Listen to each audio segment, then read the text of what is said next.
Restaurant போனால் mutton ரெசிபீஸில் நம்ம விரும்பி சாப்பிட்றதுல ஒன்று இந்த மட்டன் கீ ரோஸ்ட்டு தான். டேஸ்ட்டு நிஜமாக ஒரு தடவை செஞ்சு ட்ரை பண்ணி பார்த்துட்டு நீங்களே சொல்லுங்கள். ரெகுலராக வீட்டில் செய்ய ஆரம்பிச்சிடுவீங்க. 1/2 கிலோ போன்லெஸ் மட்டன் பீசஸை மீடியம் சைஸில் கட் பண்ண சொல்லி வாங்கி வச்சுக்கோங்க. குறிப்பாக இந்த கீ ரோஸ்ட்டுக்கு தொடக்கரியாக கேட்டு வாங்கிக்கோங்க. 2-3 தடவை நல்லா கழுவி எடுத்துட்டு ப்ரெஷர் குக்கரில் இதை சேர்த்துக்கலாம். 1/2 டீஸ்பூன் கல்லுப்பு, 1/2 டீஸ்பூன் இஞ்சி பூண்டு விழுது, 2 டீஸ்பூன் நெய். நெய்யை எதுக்காக இப்போவே சேர்க்குறோன்னா அப்போ தான் மட்டனுக்குள்ளே நெய்யோட ஃப்ளேவர் நல்லா இறங்கும். ஒரு முறை கலந்து விட்டுட்டு இதை ஒரு 10 நிமிஷத்துலேருந்து 1/4 மணி நேரம் ஊற வச்சிடலாம்.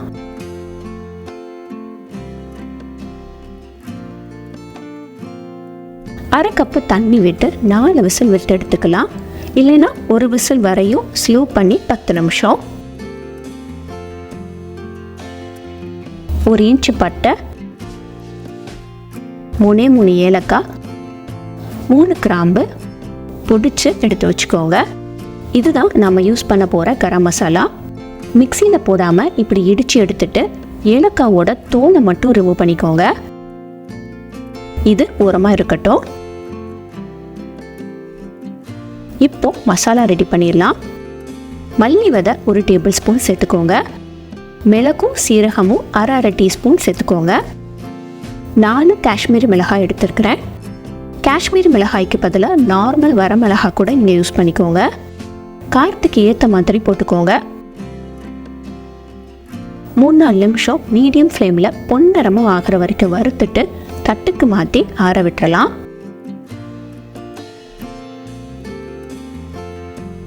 ஆறவும் மிக்ஸி ஜாரில் வறுத்த மசாலா ஜாமான், 1 இன்ச் இஞ்சி, 5 பல்லு பூண்டு தண்ணி விட்டு பேஸ்ட்டாக அரைச்சிக்கோங்க. நல்ல ஸ்மூத் பேஸ்ட்டாக இருந்தால் நல்லாயிருக்கும். மட்டன் நல்லா வெந்துருச்சு.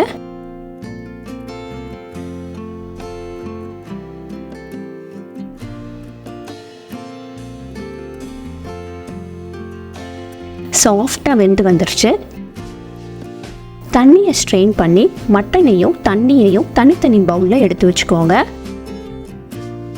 இந்த மட்டன் தண்ணியை ரெசிப்பியில் யூஸ் பண்ண போகிறோம். ஹெவி பாட்டம் பேனாக எடுத்துக்கோங்க. இதில் 3 டீஸ்பூன் நெய் சேர்த்துக்கோங்க. 10-15 முந்திரி பழம், உடைச்ச முந்திரி பழத்தை சேர்த்துருக்கிறேன். லோ ஃப்ளேமில் கலர் மாறுற வரைக்கும் வறுத்து விட்டுட்டு தனியாக ஒரு பவுலுக்கு மாற்றி வச்சுக்கோங்க.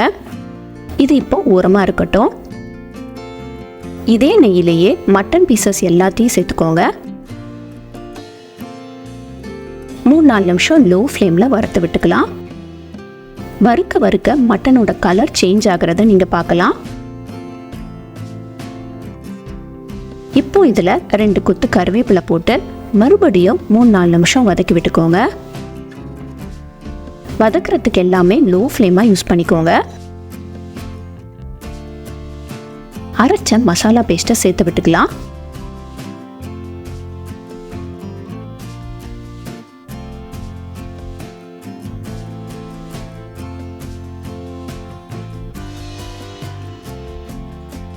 ஹை ஃப்ளேமில் ஒரு நிமிஷம் இந்த மசாலாவை நல்லா வதக்கி விட்டுருங்க.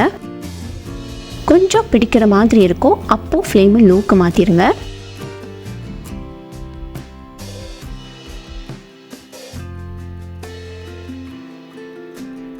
இப்போது மட்டன் வேக வச்ச தண்ணியை சேர்த்துக்கோங்க. ஒரு 150-200 ml சேர்த்துக்கோங்க. அதுக்கு மேலே வேண்டாம். நல்லா கலந்து விட்டுட்டு ஃப்ளேமை ஹைக்கு மாற்றிடுங்க. 3-4 நிமிஷம் ஹை ஃப்ளேம்லேயே இருக்கட்டும். நல்லா கொதி வரட்டும். வேக வைக்கும் போது போட்ட உப்பு பத்தலைன்னா இப்போ உப்பு பார்த்துட்டு வேணும்னா சேர்த்துக்கோங்க.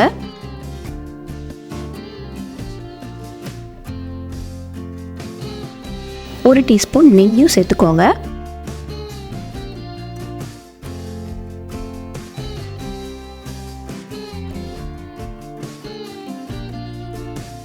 மூணு 3-4 நிமிஷம் கொதி விட்டதுக்கப்புறமா கன்சிஸ்டன்சி இப்படி தான் இருக்கும். இது கிரேவி டைப்பில் இருக்கு. இன்னமும் இது சுண்டணும். அரைச்ச மசாலாவை சேர்த்து மொத்தம் 12 நிமிஷம் கழித்து இப்படி தான் இருக்கும்.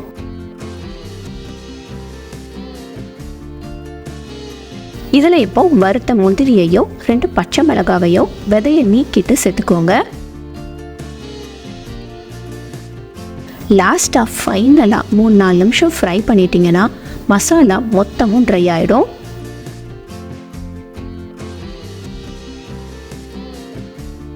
பர்ஃபெக்டாக இருக்குது. இப்போ இதில் இப்போ இடித்த கரம் மசாலா, கொஞ்சம் கொத்தமல்லி இலை போட்டு கார்னிஷ் பண்ணிட்டீங்கன்னா அஞ்சப்பர் ஸ்டைலில் மட்டன் கீ ரோஸ்ட் ரெடி. சுட சுட இருக்கிற சாதத்தில் இந்த மட்டன் பீசஸை போட்டு மேலே கொஞ்சம் தக்காளி ரசத்தை ஊற்றி பிசைஞ்சு சாப்பிட்டு பாருங்கள், சொர்க்கமே தெரியும். விதவிதமாக நான்வெஜ் செஞ்சு சாப்பிட்றதுக்கு இன்ஃபோ கார்ட்லேயும் என் ஸ்க்ரீன்லேயும் நான்வெஜ் பிளேலிஸ்ட் டிஸ்பிளே பண்ணியிருக்கிறேன். செக் பண்ணி பாருங்கள். பிரியா விஜய் கிச்சன் சேனலை நீங்கள் இன்னும் சப்ஸ்கிரைப் பண்ணலைன்னா மறக்காமல் சப்ஸ்கிரைப் பண்ணிக்கோங்க. தேங்க்யூ. தேங்க்ஸ் ஃபார் வாட்சிங்.